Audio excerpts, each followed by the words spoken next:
Tarde, seja bem-vindo ao canal Ano da Figueira. Hoje é dia 27 de fevereiro de 2020. Mais uma matéria para vocês. Graças a Trump, o sacrifício pascual pode ser realizado no Monte do Templo pela primeira vez em 2000 anos. Se vocês não sabem, a parte religiosa do Monte do Templo ele é gerenciado pela Jordânia. Então os judeus não têm sequer o direito de subir no templo para fazer suas orações. De acordo com o acordo do século de Trump, o Sinédrio fez uma petição ao governo de Israel solicitando que permitisse a realização do ritual do altar de sacrifício de Páscoa, que será transportado para o monte do templo e removido imediatamente após a cerimônia. Essa imagem aí do altar. Se o governo conceder as permissões como deveria, com base nas leis israelense e internacional, essa será a primeira vez desde a destruição do segundo templo que um altar ficou em seu devido lugar no local mais sagrado do judaísmo, a área aí adquirida pelo rei Davi. Nos últimos 8 anos, o Sinédrio vem realizando reconstituições do serviço do templo como um meio de se preparar para o real restabelecimento do serviço. Essas reencenações são realizadas antes de cada uma das festas ordenadas pela Bíblia pelo Kohanim, homens judeus descidos por Arão, o sumo sacerdote, vestidos com as roupas apropriadas do templo. A reconstituição da oferta de Páscoa tem um significado especial. Existem apenas 2 mitzvot, acho que façam assim, mandamentos bíblicos para as quais a não conformidade recebe o castigo mais severo exigido pela Torá. O caret, sendo separado da comunidade ou excomungado. O brit milá, circuncidão, e o corban perchá, sacrifício da Páscoa. Tá vendo? Esses são os sacrifícios mais importantes segundo a Torá. Apesar de várias questões da lei judaica, como a impureza ritual e a falta de um sumo sacerdote, os judeus ainda são necessários e tecnicamente capazes de trazer o sacrifício, diz o rabino Hillel Hess, porta-voz do Sinédrio ao Bic Israel News. Tem sumo sacerdote sim, e tem já o sacerdote sim. A questão é que eles não podem falar sumo sacerdote porque não tem o templo. Se não tem o templo, então não tem um sacerdote. Então não pode ser chamado de sumo sacerdote. Mas tem. O Sinédrio realizou recentemente um intenso estudo sobre o status atual da oferta da Páscoa e concluiu que nesse momento um sacrifício feito no Monte do Templo, trazido em nome de todo o povo judeu, seria suficiente. O Sinédrio realizou uma reunião especial na quarta-feira para discutir a reencenação da oferta de Pessah, bem como os planos de contingência caso o governo permita que o ritual real seja realizado no Monte do Templo no momento apropriado. Lá em cima está falando que a única coisa que impede o povo judeu de realizar o sacrifício da Páscoa é o governo de Israel. Então é o Benjamin Netanyahu. Aqui está falando que o Sinédrio enviou pedidos de permissão para realizar a reconstituição a ser realizada no Monte do Templo 3 dias antes do feriado.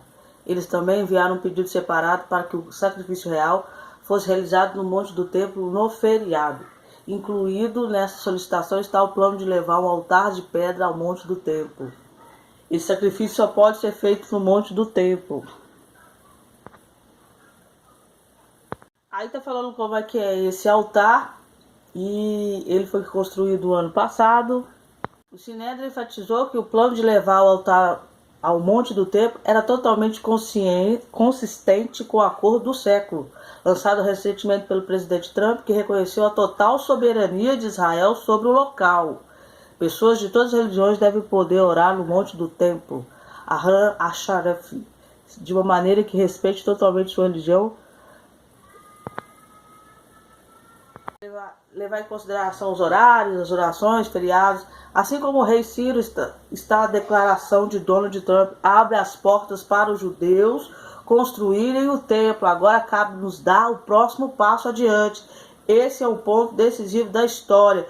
Quando levarmos o altar ao monte do templo, mesmo para sacrifício de um cordeiro, não há como voltar atrás. O próximo passo profetizado é inevitável. Quando eles levarem esse altar, se eles conseguirem levar esse altar agora na Páscoa, eles estão falando que vai ser o passo para a construção do terceiro templo. Porque o altar, já depois que ele entrou ali, acabou. Aí agora vai ser construção do terceiro templo. O Rabino Schwartz citou outro Midrash que explicou os 3 juramentos mencionados em Cântico dos Cânticos. Segundo o Midrash, o primeiro juramento se refere ao primeiro templo que Salomão construiu, explicou o Rabino Schwartz. O segundo juramento é o segundo templo construído sob o método de Ciro.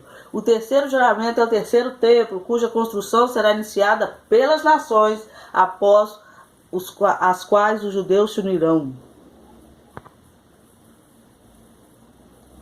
Aí a matéria está falando assim, se eles não conseguirem, Jerusalém, o município não permitir, eles vão mandar o pedido para reconstituição. A reconstituição deve ser constituição. A pluralidade na forma de 70 nações é o requisito bíblico para o templo ser uma casa de oração para todas as nações.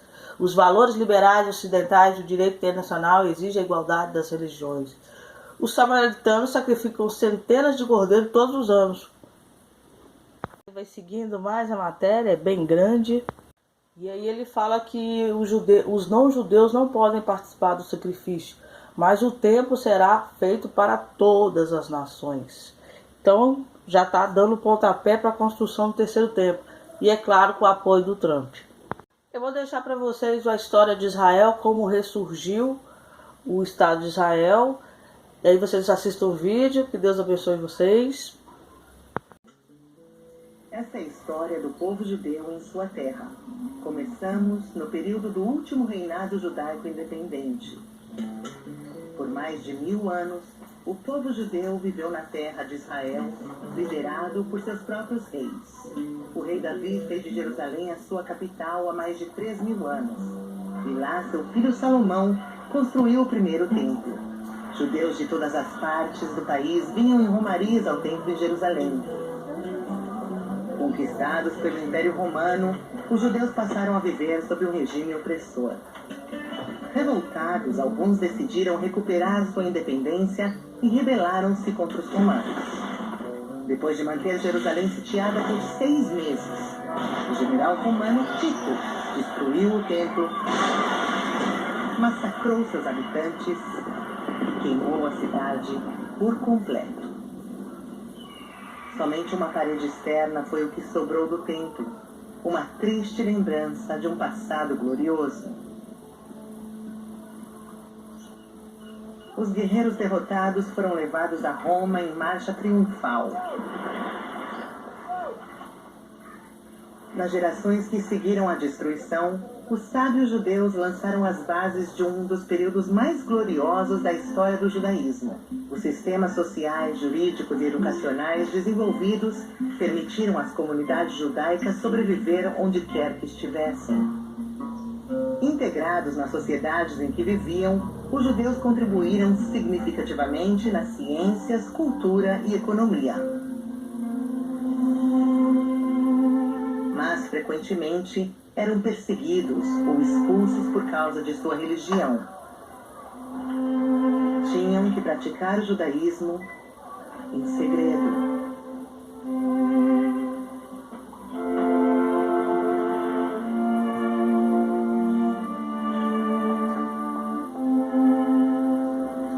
Mas mesmo em tempos difíceis, agarravam-se aos seus costumes e tradições.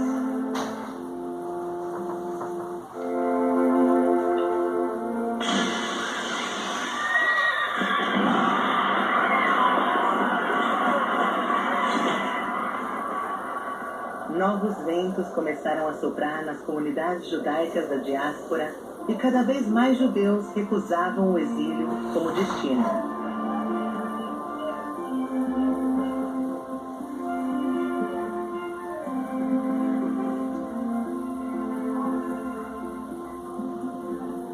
Aos poucos, judeus de todas as partes do mundo começaram seu caminho para a terra de Israel. Chegavam com um forte desejo de viver na terra de seus ancestrais.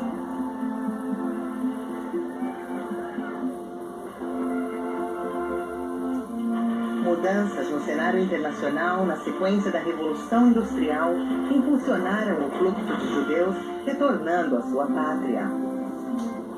Junto com seus irmãos que aqui estavam, começaram a reconstruir o país. Um jovem jornalista judeu foi quem transformou os novos ventos em um movimento, o sionismo. Theodor Herzl acreditava que um povo deve contar apenas consigo mesmo. Tinha visão e um plano, e dedicou sua vida para transformar o sonho em realidade. O idioma hebraico renasceu na terra de Israel com novas palavras para expressar as necessidades da sociedade moderna e multicultural que se formava na pátria judaica.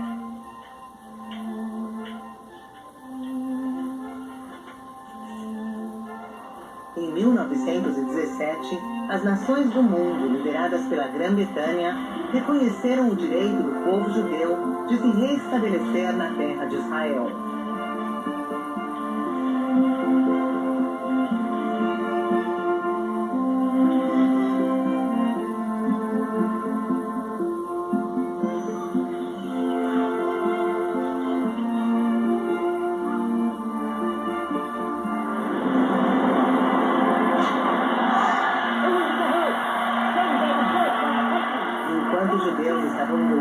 Construção dos alicerces de um novo país, outras pessoas em outras partes do mundo, unidas por uma ideia totalmente diferente, levaram seus seguidores a cometer o mais terrível dos crimes contra a humanidade.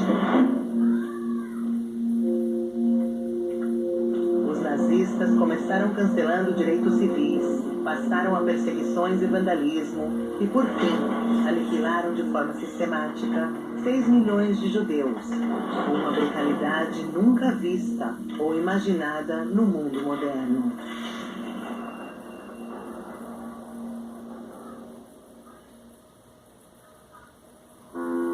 Mas às vezes, das profundezas do desespero, a alma encontra forças para continuar.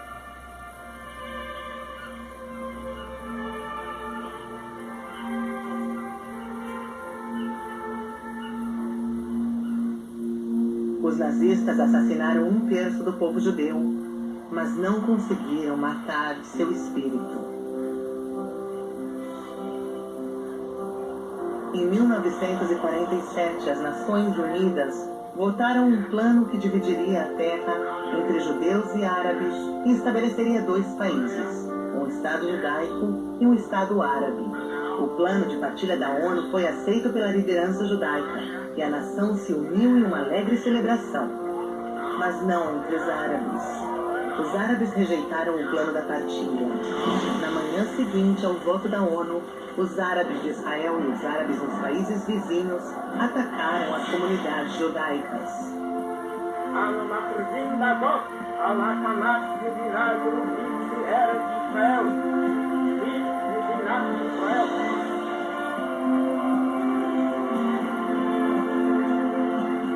Comemorações foram substituídas pelos preparativos para a primeira guerra de sobrevivência do país que acabava de nascer, contra 6 exércitos árabes. Sinagogas foram destruídas, muitos judeus foram mortos, feridos ou capturados. Judeus em Jerusalém ficaram sitiados. Comboios improvisados que tentaram quebrar o bloqueio foram vítimas de emboscadas. A guerra terminou com a vitória do Estado de Israel, mas Judeia, Samaria e a cidade velha de Jerusalém ficaram sob ocupação da Jordânia.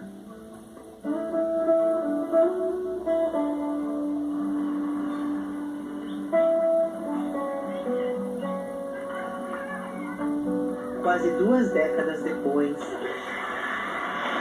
Israel encontrava-se novamente em perigo, quando os países árabes se juntaram novamente para destruir o Estado de Israel. A luta foi dura, mas Israel venceu em todas as frentes.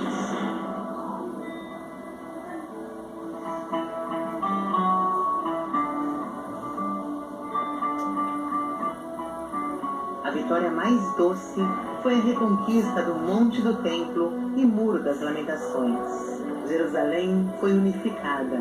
Pela primeira vez na história da cidade, havia liberdade de religião e de culto em todos os lugares sagrados do judaísmo, cristianismo e islamismo. Mas durou pouco. O dia mais sagrado do calendário judaico foi interrompido pelas sirenes da guerra. Enquanto orações por misericórdia divina batiam nos portões do paraíso, exércitos árabes batiam nos portões da pequena Israel. Israel convocou seus reservistas para lutar contra o inimigo. Eles não largaram as armas até que o país estivesse salvo. A guerra exige coragem, mas fazer a paz exige mais coragem ainda. O histórico Tratado de Paz entre Israel e o Egito foi um marco para a tão esperada paz entre Israel e seus vizinhos. Mais um passo foi dado com a assinatura do Tratado de Paz entre Israel e Jordânia. Essa mesma esperança inspira os esforços de Israel para alcançar a paz com os palestinos e realizar o sonho de viver em paz, Shalom, com todos os seus vizinhos. Os judeus retornaram à sua pátria.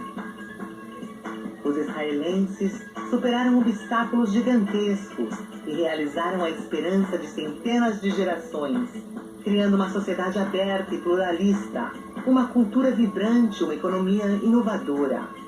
A história que começou na terra de Israel espalhou-se pelos cantos mais longínquos do mundo e fechou o círculo. O próximo capítulo já começou a ser escrito.